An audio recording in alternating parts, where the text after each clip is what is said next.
안녕하세요. 건양대학교 의과대학 생리학교실 김신혜입니다.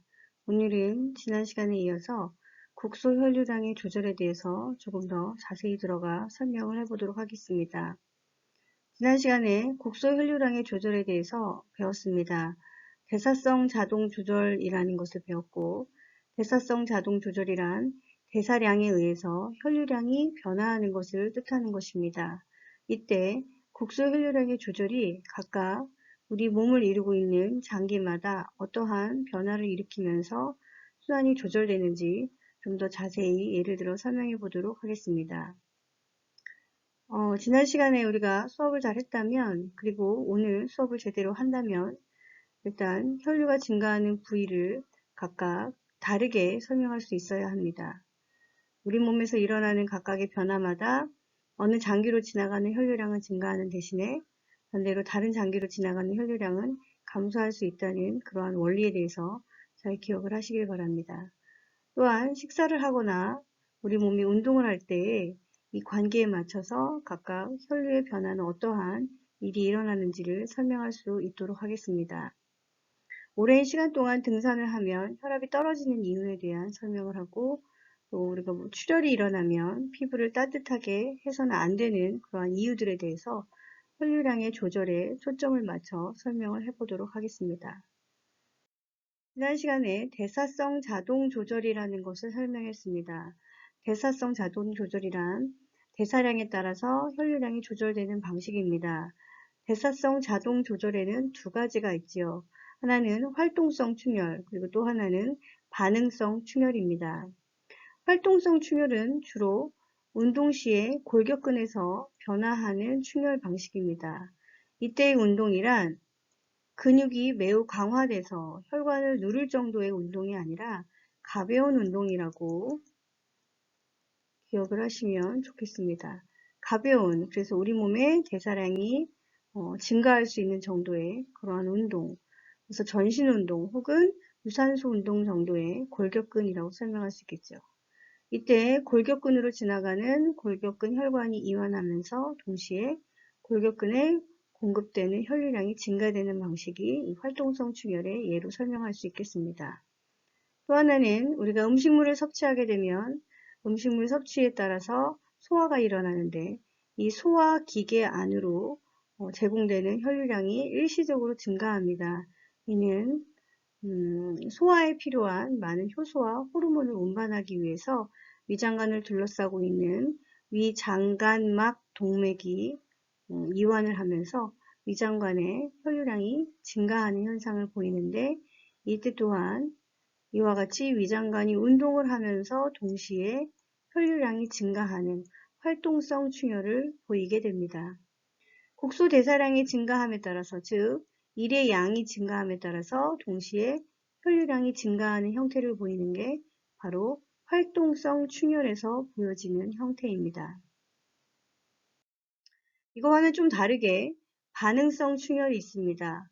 반응성 충혈은 어떠한 물리적인 변화가 있을 때 일시적으로 혈류가 차단되었다가 이 혈류의 차단이 끊어진 다음에 다시 정상적으로 혈관이 제자리로 돌아오지만, 실제 혈류가 차단된다는 건 어떤 물리적인 변화라고 설명할 수 있으며, 이것은 바로 움직임을 뜻하는 것입니다. 그래서 이 일을 하면서, 즉 움직이면서 혈류가 차단되지만 이때는 굉장히 많은 산소와 에너지를 소모한 현상이기 때문에 이때 쌓여있는 축적된 대사 산물에 의해서 다음번 혈관이 제자리로 돌아오는 것뿐만 아니라 혈관을 이완시키는 반응을 보이면서 일시적으로 운동을 끝낸 다음에 혈관이 이완돼서 혈류량이 증가하는 형태를 보이는 것이 바로 반응성 충혈이라고 설명할 수 있겠습니다.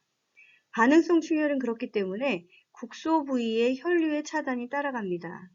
그래서 압박이 끝난 다음에 그 다음에 혈류가 안정시보다 많이 흐르는 이유는 바로 대사산물에 의한 혈관의 이완 현상으로 보여지는 혈관의 이완에 따른 혈액의 증가 현상이라고 설명할 수가 있겠습니다. 이것이 바로 반응성 충혈입니다.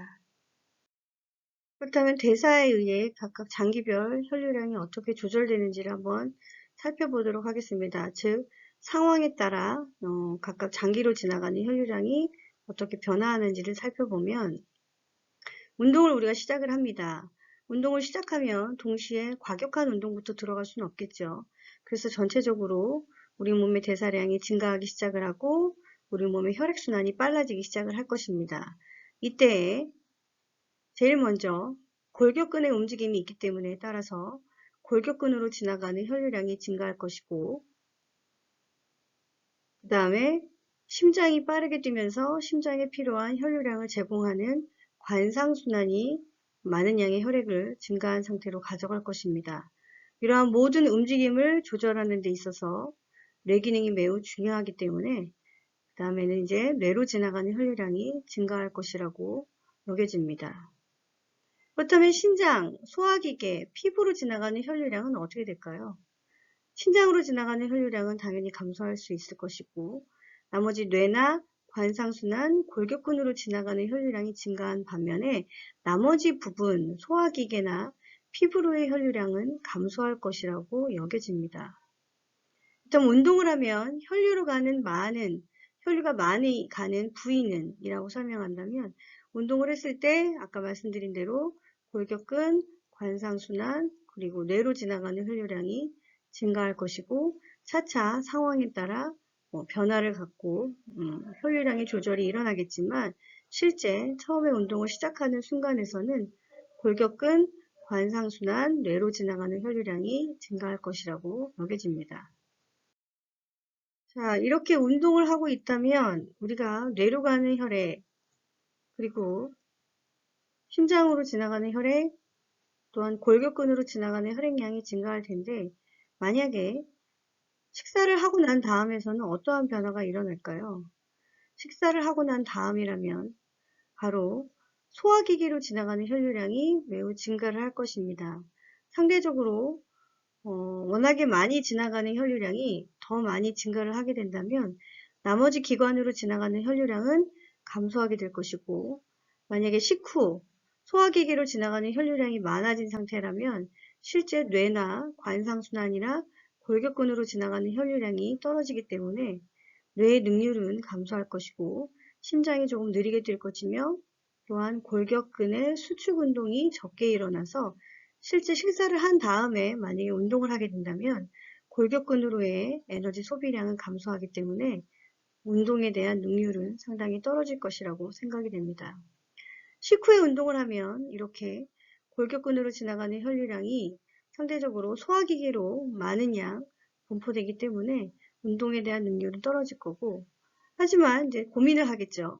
운동도 해야 되기 때문에 골격근의 움직임을 해야 되기 때문에 상대적으로 소화기계로 지나가는 혈류량이 다 지나가지 못하고 일부 나뉘어져서 골격근으로 혈류량이 나뉘어질 것입니다. 그렇게 되면 어떻게 될까요? 위장관으로 지나가는 소화를 돕기 위해서 지나가는 많은 혈류량이 상대적으로 또 감소하기 때문에 위장관에서 일어나는 소화작용은 잘 일어나지 않을 것입니다. 신경에 의해서도 장기별 혈류량의 조절이 일어날 수 있습니다. 여기서의 신경이란 바로 자율신경이 주가 됩니다. 자율신경이란 교감신경과 부교감신경의 역할이라고 설명을 하게 되는데, 운동을 하게 되면 당연히 어떠한 신경이 흥분할까요? 교감신경이 흥분하겠죠. 우리 몸의 활동량이 많아지고, 그리고 우리 몸의 모든 감각들이 활성화되기 시작을 할 때 바로 교감신경이 흥분을 할 때고, 그렇게 되면 교감신경의 흥분작용으로 일시적으로 골격근으로 지나가는 혈류량이 증가할 것입니다. 그래서 바로 우리가 운동을 하자마자 골격근으로 지나가는 혈류량이 증가하는 현상은 바로 자율신경에 의해서 혈류량이 증가하는 형태로 또한 설명을 할 수가 있게 됩니다.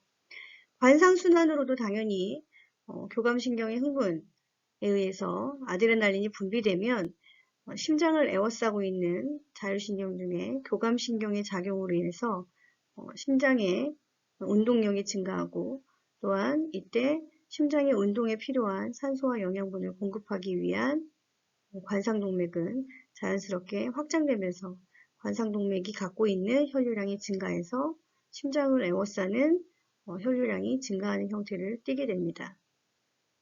뇌로 지나가는 혈류량도 증가합니다. 실제 교감신경의 작용으로 인해서 뇌의 혈관이 확장되고 뇌로 지나가는 혈류량이 증가하면서 뇌의 혈류 공급량이 변화를 일으키게 됩니다. 반면 콩팥, 소화기계, 피부로 지나가는 혈액은 바로 교감신경 작용에 의해서는 차단됩니다.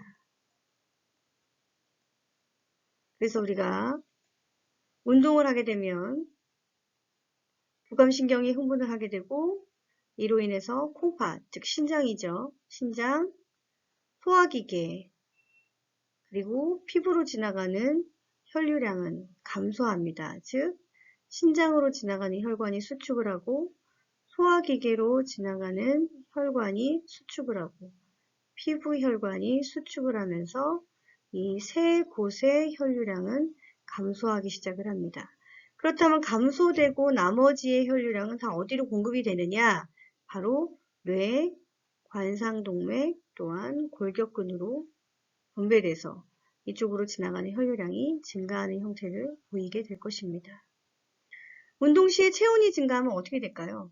그렇죠. 운동을 했을 때 그래서 교감신경이 흥분한다면 이때는 당연히 피부 혈관이 수축을 일으키면서 피부 혈류량은 감소될 것이지만 우리가 꾸준히 대사량이 증가하고 운동이 지속적으로 유지가 된다면 그 운동에 의해 우리가 ATP를 소모하는 현상이 일어나기 때문에 우리 몸은 열 에너지를 발생할 것입니다.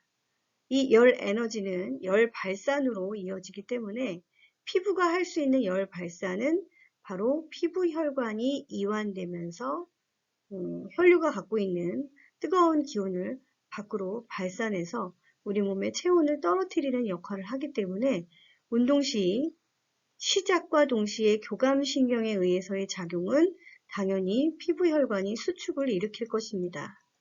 그러나 운동을 하고 있는 동안에 만약에 체온이 증가한다면 이 체온을 떨어뜨리기 위한 항상성 작용으로 다시 혈관은 이완작용을 보이면서 피부의 혈류량은 이와 같이 반대로 증가하는 형태를 띨 것입니다.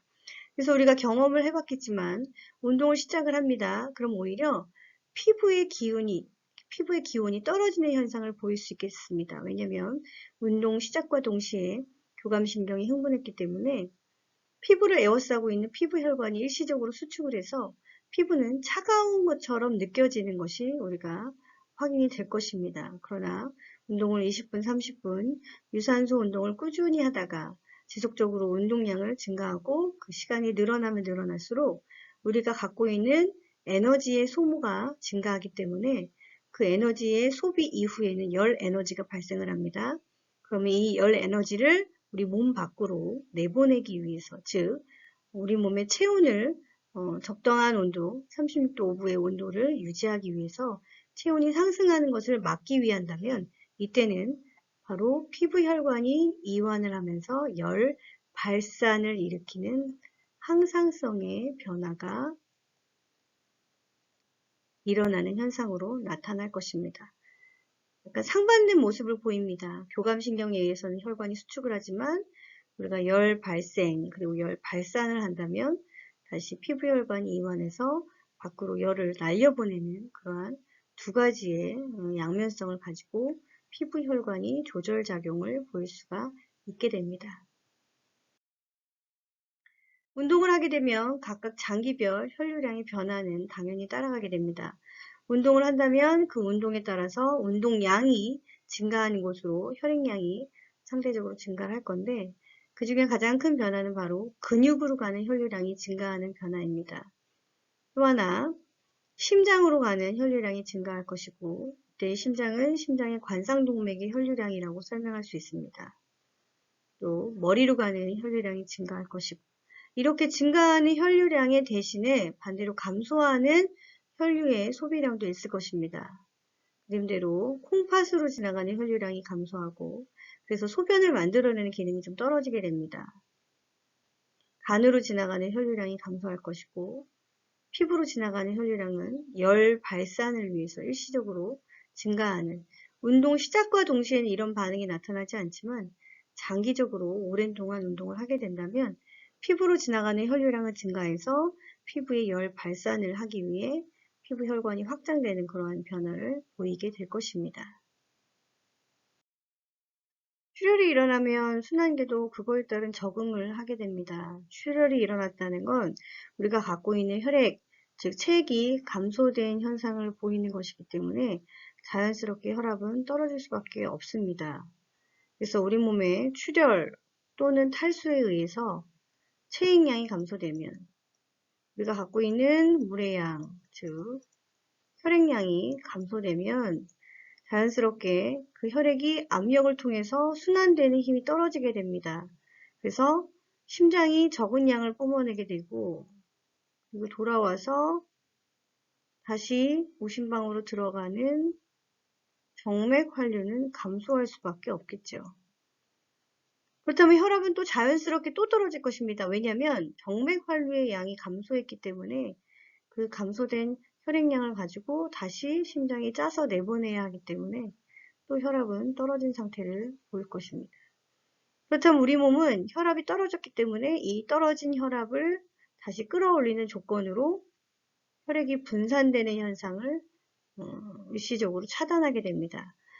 혈압을 조절하는 두 가지 방법에 대한 설명을 지난 시간에 했었죠. 하나는 심박출량이고 또 하나는 말초 혈관들의 저항값, 총 말초 저항값이 바로 혈압을 조절하는 그러한 기능을 하는 것들이었습니다. 그래서 혈압이 떨어졌기 때문에 체액량이 감소해서 혈압이 떨어진 거기 때문에 이 심박출량에서는 어떻게 극복하기는 어렵고, 그 다음에 극복할 수 있는 그 다음의 방법은 바로 말초 저항 혈관의 저항값을 조절하는 것입니다. 즉 분산되는 혈류량은 감소시키고 최소를 만든 다음에 그 다음에 갖게 되는 대동맥의 압력을 높여서 일시적으로나마 대동맥의 압력을 높여서 그 높아진 대동맥의 압력으로 힘차게 혈액을 밀어내서 온몸으로 혈액을 고루고루 분산할 수 있는 게 바로 줄어든 체액량을 가지고도 혈압이 높아져야 하는 이유가 되는 것입니다. 그래서 교감신경의 흥분 정도는 매우 상승하겠죠. 교감신경이 흥분해야지 말초저항 혈관의 저항값이 올라가기 때문입니다. 흥분한 상태에서 장기로의 각각의 혈류량이 조절이 되기 시작을 하는데 어떠한 장기의 혈류가 감소될 것인가 봤더니 실제 콩팥으로 지나가는 혈류량이 감소됐고 소화기계로 지나가는 혈류량이 감소됩니다. 이러한 변화를 통해서 소변의 양이 줄어들고 또 소화기계는 소화를 잘 일으키지 못하게 되겠지만 어쨌든 이렇게 콩팥이나 혹은 소화기계로 지나가는 혈류량을 일시적으로 감소했기 때문에 잠깐이나마 대동맥에 걸리는 압력은 상승하면서 혈압이 떨어졌던 혈압이 다시 원래대로 되돌아가려고 노력을 할 것입니다. 자, 그런 다음에는 피부로 지나가는 혈류량이 감소될 것입니다. 그렇다면 피부로 지나가는 혈류량이 감소됐다는 건 출혈이 일어나는 공간으로 빠져나가는 혈액량을 최소로 하기 위해서 일어나는 변화라고 설명할 수 있겠죠. 우리가 출혈이 일어날 수 있는 다양한 방법들이 있지만 어쨌든 혈관의 손상을 통해서 밖으로 혈액이 나가는 것이기 때문에 그 혈액이 빠져나가는 피부의 혈관이 수축을 한다면 이 또한 체액량을 감소시키는, 밖으로 나가는 체액량을 줄어들게 만드는 지혈작용의 하나로서 피부 혈관이 수축을 할 것입니다. 자, 그럼 반대로 피부를 따뜻하게 하면 어떤 문제가 발생할까요? 자, 그러면 여기까지를 본다면 출혈이 일어났죠. 출혈이 일어나면 우리가 갖고 있는 체액량이 소실된 겁니다. 그럼 체액량이 줄어들었다는 건 우리 몸의 체온이 일시적으로 떨어질 수 있다는 것이고, 그렇다면 체감온도라는 것이 있기 때문에 우리가 추위를 느끼게 될 것입니다. 즉 출혈이 일어나고 의식이 있다면 나는 춥다라고 느낄 것이고 나는 추워요 라고 한 상태에서 만약에 피부를 따뜻하게 해준다면 어떠한 문제가 발생할까요? 그렇죠. 여기까지는 지혈작용을 하기 위해서 피부로 지나가는 혈관이 수축을 했다 하지만 추워요 이후에 피부를 따뜻하게 한다면 우리 몸의 체온이 상승하면서 일정 온도 이상으로 상승을 하는 경우에는 바로 우리 몸에 열이 발생했기 때문에 그 열을 발산하면서 우리 몸이 갖고 있는 체온의 항상성을 유지하기 위해 밖으로 접촉하고 있는 피부 혈관이 이완을 통해서 열 발산을 일으키게 됩니다.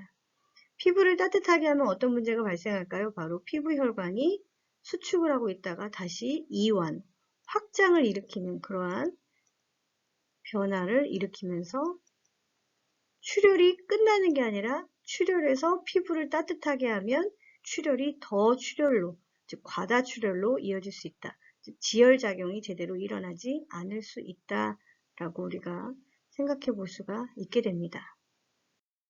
그 외에 이제 특수한 상황에서 각각의 장기별로 혈류량의 조절에 특징이 따라갑니다.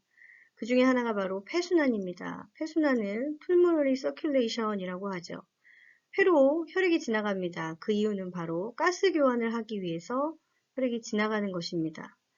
가스 교환을 할 수 있다는 건 얼마만큼 산소를 얻을 수 있느냐, 또한 얼마만큼 산소의 요구량을 갖고 있느냐에 따라서 변화한다는 사실입니다. 산소에 의해서 조절됩니다. 그래서 그 산소에 의해서 폐로 지나가는 혈류량이 달라지는데 폐 저항 혈관이 만약에 산소를 제대로 얻지 못해요. 그래서 저산소증에 빠집니다. 그렇게 되면 무슨 변화가 일어나느냐? 자, 정답은 바로 혈관이 수축을 하고 혈류가 감소하게 되는 것입니다. 자, 그러한 이유에 예를 들어 설명을 해보도록 하겠습니다. 호흡이 제대로 일어나지 않아서 폐 안으로 산소가 제대로 들어오지 못합니다. 여러 가지 이유가 있겠지만 기도가 막혔다거나 혹은 일시적인 알러지 반응으로 인해서 우리가 호흡곤란을 겪게 되면 폐 안으로, 폐의 마지막 공기의 종착역이 바로 폐포인데 폐포로 들어오는 공기량이 줄어들었기 때문에 폐포 안에 들어있는 산소의 분압이 떨어지게 됩니다.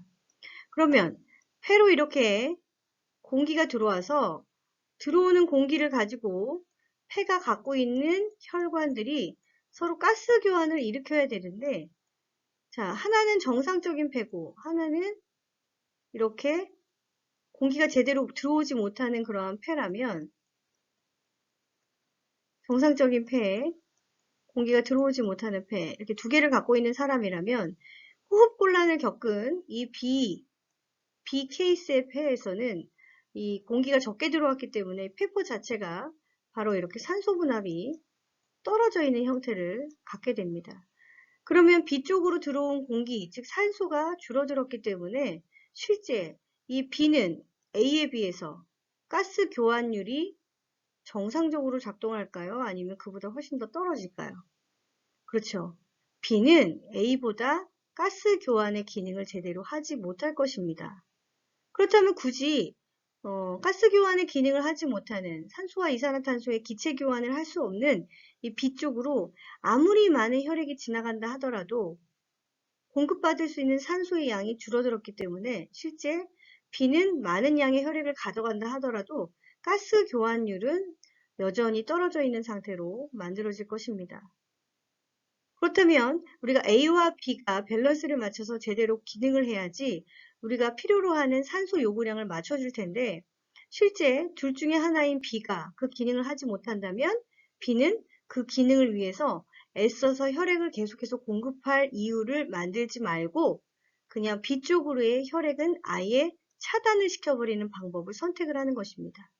그리고 B가 가져가야 했었던 그 공기를 나머지 A가 가져갔다면 오히려 A의 가스 교환율을 높여주면 실제 A와 B의 밸런스를 맞춰서 우리가 필요한 산소를 얻어낼 때 더 효율적으로 우리가 산소를 얻을 수 있는 그러한 형태를 가질 수가 있게 되는 겁니다. 그래서 정리합니다. 호흡곤란이 일어났어요. B죠. 그래서 폐포의 산소 분압이 떨어졌다면 산소 분압이 낮은 폐포의 저항 혈관은 어떻게 된다고요? 그렇죠. 수축을 합니다. 아예 포기를 하는 거예요. 그래서 폐포 쪽으로 지나가는 혈류는 아예 차단시키고 오히려 환기가 잘 되는 쪽으로의 폐로의 혈류량이 증가하는 거죠. 그러니까 그게 바로 어디입니까? 그렇죠. 바로 A가 되는 거예요. 환기가 잘 되는 폐포의 혈류량이 증가하고 그래서 이와 같은 방법을 선택한 이유는 바로 전체 우리 몸에 필요한 폐순환의 혈액에 의해 산소 포화도를 높여주기 위해서입니다. 즉, A가 B가 할 수 없는 기능을 대신한 거죠. 그래서 뭐라고 얘기하느냐? 산소 부채를 갚는다라고 이야기합니다. 산소 부채. 산소 부채를 갚기 위해서 산소 포화도가 떨어진, 그러니까 호흡곤란으로 전산소 쪽에 빠진 B는 혈액량이 감소하는 대신에 A는 대신 혈액량이 증가해서, 즉 혈관이 이완해서 B가 할 수 없는 기능을 대신 해주면서 B가 할 수 없었던 그 산소의 가스 교환에 대한 빚을, 즉 산소 부채를 갚는 기능을 대신하게 됩니다. 정리합니다.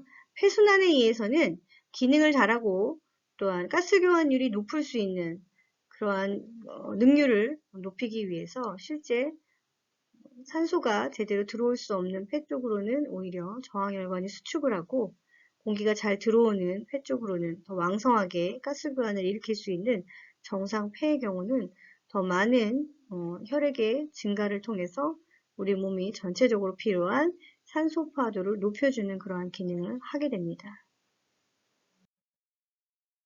뇌는 굉장히 이산화탄소의 증가량에 의해서 혈관의 확장이 쉽게 일어납니다. 그 이유는 바로 뇌 혈관 자체가 이산화탄소라는 대사산물에 의한 대사성 자동 조절을 갖고 있는 특별한 장기이기 때문입니다. 이산화탄소 분압이 매우 중요하고, 이 이산화탄소의 분압의 증가는 기체죠. 이 기체가 혈액으로 녹아 들어가서 그 혈액이 갖고 있는 이산화탄소가 실제 이동하기 쉬운 가스이기 때문에 뇌로 지나가는 혈액에서 뇌 척수액으로 이동을 하게 됩니다. 그러면 뇌 척수액에 물이랑 만나죠. 그러면 H2, CO3를 만들고 이것이 나중에 분해돼서 수소이온의 증가로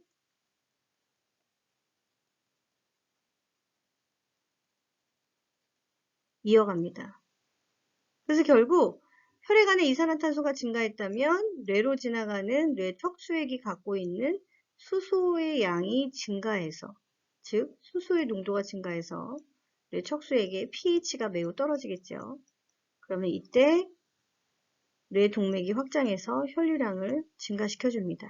즉 이산화탄소가 증가했다라는 얘기는 우리 몸에서 필요한 산소를 많이 썼고, 그래서 산소를 채워야 되기 때문에 우리가 실제 뇌로 지나가는 혈관을 확장시켜서 혈류량을 증가시키고 뇌가 더 열심히 일을 할 수 있도록 많은 양의 혈액을 제공시키자라는 의미에서 이산화탄소가 바로 이 리셉터, 수용기에 작동하는 그러한 물질, 특이한 물질로 그 역할을 하게 됩니다. 그래서 이산화탄소가 매우 중요한 역할을 합니다.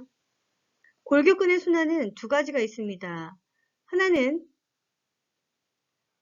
우리가 운동을 하기 시작을 하면 골격근에 존재하는 골격근 혈관에 베타2 수용기가 작동을 합니다. 그래서 운동을 막 시작했을 때는 자연스럽게 혈관이 이완하면서 우리가 골격근으로 지나가는 혈류량이 증가하지만, 실제 우리가 이때 일어나는 충혈 현상은 바로 활동성 충혈입니다. 우리가 운동을 하는 그 순간 혈액량이 증가하는 것이죠. 그런데 만약에 운동의 양이 증가하고 또 운동의 세기가 증가하는, 즉 강한 웨이트 트레이닝과 같은 현상이 운동으로 계속 지속이 된다면, 웨이트 트레이닝과 같은 운동의 형태는 골격근의 수축이 굉장히 강하게 일어나는 형태입니다. 그래서 실제 골격근이 수축을 하는 일을 하는 동안에 혈관은 오히려 눌려버리겠죠. 그러나 골격근은 이 순간 동안에 일을 하고 있을 것입니다.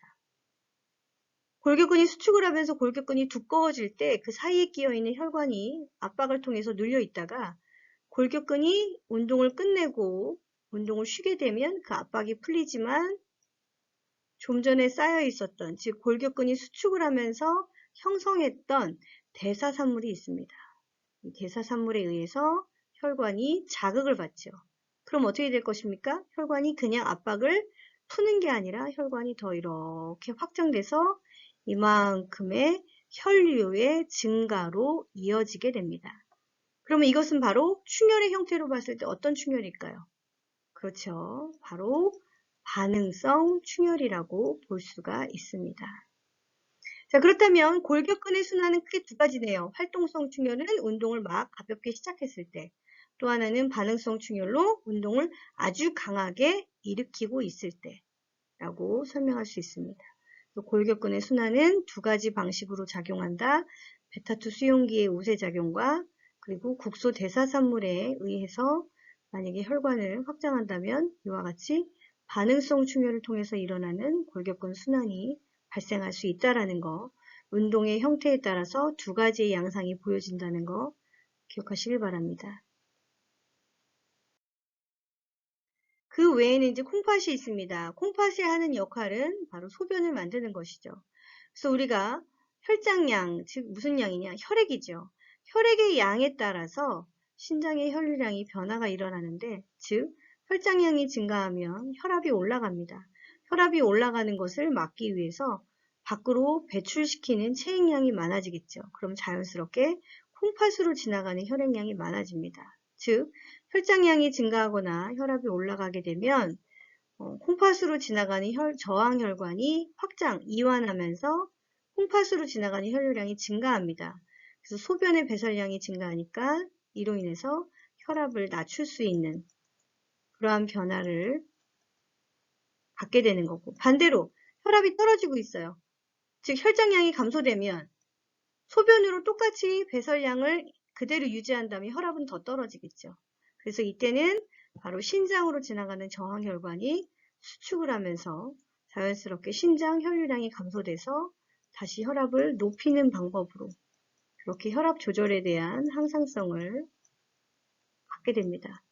어찌됐건 이러한 변화는 바로 혈압을 조절하기 위한 방식이고, 이러한 변화의 가장 주된 원인은 바로 혈장량의 변화라고 볼 수 있게 됩니다. 그 외에 마지막 피부순환이 있습니다. 피부는 굉장히 교감신경의 분포도가 높은 곳입니다.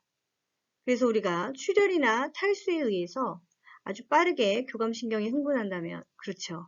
피부로 지나가는 혈관이 수축을 하게 됩니다. 그래서 혈류량이 감소되죠.